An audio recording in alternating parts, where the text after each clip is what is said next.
공부할 때 질과 양 중에 무엇이 더 중요한가 이런 질문들을 좀 많이 받습니다.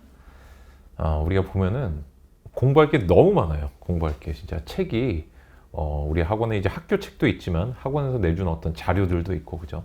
친구를 보니까 얘가 또 내가 안 보는 뭔가를 또 보고 있어요. 성인 수험생도 마찬가지입니다.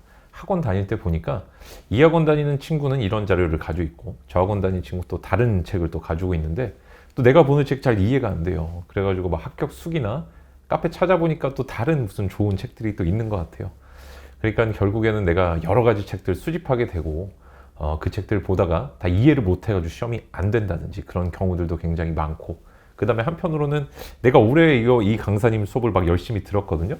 근데 이게 잘 안 됐어요. 그러면은 내년에 또 바꾸고 싶죠. 그러면은 그 강사님을 따라서 바꿨는데 책은 또 뭐 마음에 안 드는 경우도 있고 그 다음에 그 책을 안전하게 좀 갈아탔는데 옛날에 정리한 내용이 자꾸 떠오르는 그런 경우들도 있단 말이에요. 이제 성인 수험생 경우 분들은 이런 경우가 좀 많고 그 다음에 수능 준비를 한다는 이런 분들은 그냥 학원을 다니면서 이런 자료들이 좀 범람을 하는 상황에 있는데 이 속에서 갖는 질문이 이제 공부할 때는 양이 중요하냐 질이 중요하냐 이런 것도 좀 생각을 하는 것 같습니다. 결론부터 좀 먼저 말씀을 드리면 질이 정말 중요한데 그걸 위해서는 양을 확보할 필요가 있다. 뭔가 좀 말이 좀 알쏭달쏭한데 결국에 최종적으로는 한 권의 책만을 좀 봐줘야 됩니다. 내가 한 권의 책에 대한 이해도를 완전하게 잡고 갈 때 나머지 책들도 볼 수 있는 눈이 생기는 거거든요. 약간 저는 공부할 때 이런 생각을 좀 가졌어요. 내가 케이크를 자르는 칼을 만드는 게 훨씬 중요하고 이 칼을 만들고 난 후부터는 어떤 케이크든 다 잘라낼 수 있다라는 생각을 하게 됐거든요. 공부하는 게 케이크라고 한번 해볼게요. 근데 대부분의 분들은 내가 뭔가 소화도 못할 많은 책, 어떤 문제집 같은 것들, 또 양측이라는 표현으로 또 쓰기도 하는데 여기에 대한 오해도 제가 좀 이따 좀 말씀을 드릴 건데요. 어쨌든 뭔가 이렇게 내가 자꾸 뭔가 양으로 좀 접근하려는 경향들이 있단 말이에요. 근데 그것보다는 양을 포기해서는 안 되지만 그 속에서 뭔가 집중이 되고 내가 지식의 베이스가 되는 책 한 권은 딱 정해놔야 돼요. 그것은 그리고 문제집보다는 교과서의 형태로 가는 게 좋다.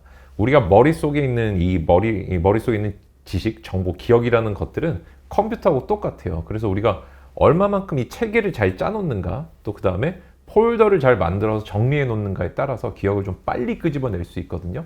근데 아무런 진짜 체계라든지 그런 거 없이 중구난방으로 내가 머릿속에 뭔가를 자꾸 집어넣기 시작한다면 그것들 내가 원할 때 꺼내 쓰지를 못하게 됩니다.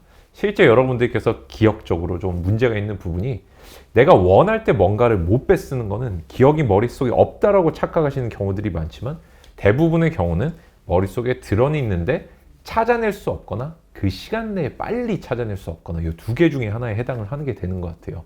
근데 문제집 같은 걸 가지고 기본서를 삼아 버리신다면은 특히 아무런 어떤 진짜 제대로 된 교재 없이 문제집을 통해서 양치기로만 공부를 해버린다.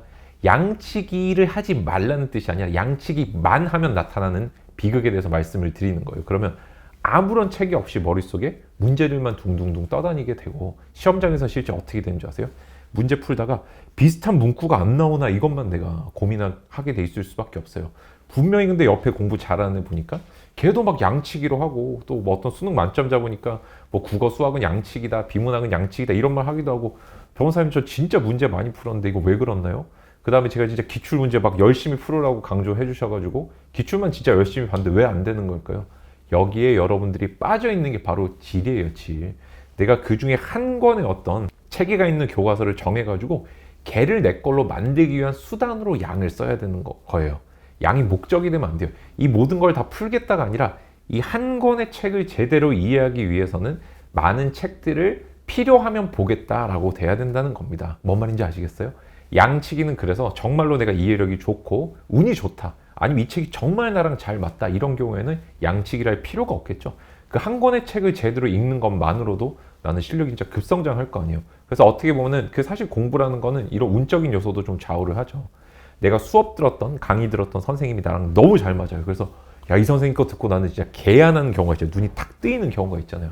그런 경우는 별도의 다른 걸 듣지 않더라도 나에게 케이크를 자를 수 있는 칼이 생기기 때문에 그 이후부터는 내가 원하는 걸 마음대로 다 요리하고 내가 먹을 수 있게 됩니다. 지식과 정보를 습득할 수 있게 섭취할 수 있게 된다는 거예요. 근데 뭔가 나랑 잘 알맞고 이럴 때는 다른 책 같은 것들을 보게 되고 내게 맞는 책 같은 거를 보기 위해서 어쩔 수 없이 책을 많이 보다 보면 양치기를 할 수밖에 없게 되는 그런 사태도 발생하는 거죠. 양치기는 필수가 아니에요. 그 다음에 수학이라든지 비문학은 변호사님 근데 양치기 많이 해봐야 되는 거 아닌가요? 이렇게 생각하실 수 있지만 거기서도 내가 공통적인 문제에 대한 유형별 접근법을 얼마만큼 가지고 가느냐가 중요한 거고, 그거는 귀납적인 방식, 방금 전 양치기 방식으로 할 수도 있지만 연역적인 방식을 통해서도 할 수 있습니다. 좋은 교재나 좋은 선생님을 만난다든지 아니면 내가 좋은 사고를 갖고 있다든지, 물론 이런 것들은 굉장히 여러 가지 운적인 요소도 작용을 하겠죠. 근데 여러분들이 이런 방향성이 없이 자꾸 공부를 하기 시작하시면은 그냥 무작정 양치기를 하고 책 많이 보고 이렇게 양에 압도되는 공부를 하면은 너무 질려버려요. 공부가 정말 힘들어져 버린다고요. 내가 정말로 에너지를 쏟아야 되는 부분이 뭔지 모르는 상태에서 공부에 지치고 성적이 안 나오고 뭔가 여기서 패배감을 맛보고 좌절감을 맛보고 또 무기력을 학습하게 되는 이런 안 좋은 루틴들이 반복되는 걸 제가 정말 많이 보는데, 여러분들이 여기서 벗어나셨으면 좋겠어요. 그래서 제가 다시 한번 좀 강조해서 말씀드릴 거는, 정말로 내가 어떤 지식을 틀을 쌓을 수 있는 그런 얇은 책이든 두꺼운 책이든 그런 건 중요하지 않습니다. 뭔가 나의 이해도 자체를 높여줄 수 있는 나만의 텍스트를 한 권을 꼭 선정을 해주세요. 그게 학원 교재든 학교 교재든 뭐 그냥 우리가 소위 찌라시라고 말하는 걸 모은 거든 상관없어요. 그 형태가 뭐든 중요한 게 아니라 내가 그 한 권을 뭔가 보충시키고 내 걸로 만들고 여기에 대한 이해도를 깊게 하기 위해서 필요하면 다른 강의나 책이라든지 자료를 조금 더 모아서 본다라는 관점이 필요한 거예요. 그 다음 두 번째로는 여러분들이 이제 다음에 제가 또 한번 말씀드릴 기회가 있겠지만, 여기서 한번 단권화 영상을 보시면은 단권화 왜 하는 건지 이제쯤 느낌이 오실걸요? 그죠? 내가 한 권의 텍스트를 정확하게 이해하고 이 텍스트를 머릿속에 체계화를 시켜놓고, 그래서 여러분들 뭐 말을 잘하거나 공부를 잘하거나 똑똑한 사람들 보면은 진짜 화술이 안 좋은 경우들도 있지만 글은 또 되게 잘 쓴다든지 뭔가 하여튼 생각을 조리 있게 표현을 되게 잘하죠. 글이든 말이든. 왜 그럴까요? 사고랑 말은 어울려요. 사고랑 표현은 어울리기 때문에 어떤 체계적인 글이나 체계적인 말을 하는 사람은 머릿속에도 그 체계가 그대로 들어있다는 뜻이거든요. 그래서 그 체계를 흡수하기 위한 가장 좋은 방법은 뭐죠? 누군가에게 배우는 거고, 그러기 위해서는 활자화된 제대로 된 텍스트를 보는 게 좋고, 그래서 내가 질적으로 높은 수준의 공부를 자꾸 해야 되고, 그런 한도에서 뭔가 내가 자료가 부족하고 정보가 부족하다면 그때 양치기를 해서 나가는 거예요. 그래서 여러분들이 지금 뭔가 우리가 비전서라고 저는 이제 그런 표현도 좋아하는데, 그런 거 한 권 좀 만들었으면 좋겠다. 여러분들께 꼭 제안을 드리고 싶습니다. 이렇게 많이 흩어져 있는 책들 중에서 이 책이 나는 좋아. 옛날에 나온 책도 상관없어요. 좀 과거 책도 괜찮고 많이 안 보는 책도 좋지만 그 책에 얼마만큼 내가 애정을 쏟느냐가 사실상 내 인생, 내 공부를 좌우한다. 이런 생각을 조금 들여봐 주셨으면 좋겠습니다. 여러분들은 너무 안전한 길, 다른 사람들이 다 가는 길을 가고 싶어 하시는 경향도 제가 보기에 조금 있는 것 같아요. 그러니까 이 길 따라가면 안전하겠지? 근데 여러분들께서 남을 따라가는 게 안전할 수는 있지만은 그게 나에게 안 맞을 확률도 굉장히 높다. 그래서 내가 인생에 있어서 필요한 모험, 필요한 도전을 해내고 그거를 이겨내는 용기를 좀 가지셨으면 좋겠다, 이렇게 말씀을 드리고 싶습니다.